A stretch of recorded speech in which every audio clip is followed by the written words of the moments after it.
How's it going, everybody? Welcome to another Spiral Vision review, and today we're reviewing another wide release, and that is George Miller's next crazy film, and that is 3,000 Years of Longing, starring Idris Elba and Tilda Swinton.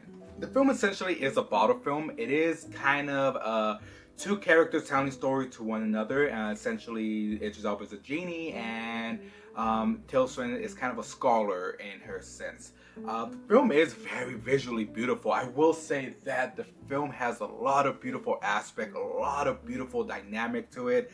The visual, the coloring, the cinematography, the sets, even the acting is all beautiful and well done.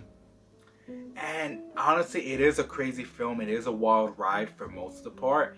But I will say there are some issues with the film.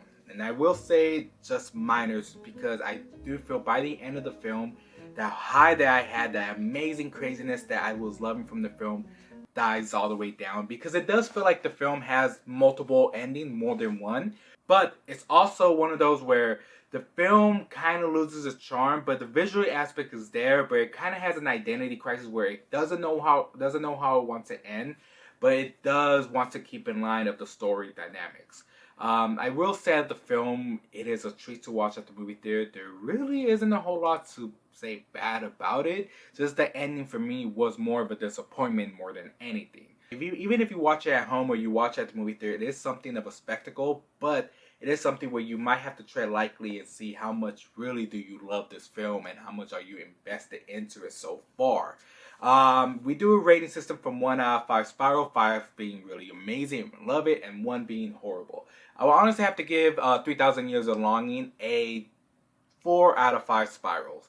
It's not a bad review, it's not a bad rating, it's mostly just something I honestly really did enjoy, but I had some major issues with it. The pacing does feel kind of dragging by the very end, but there are some very interesting ideas and dynamic that they throw in that film that did make me think, and especially if you're a history buff, you might get a kick out of this film for a lot of it.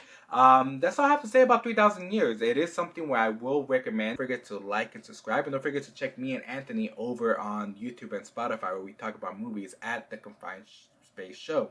Thank you, everybody.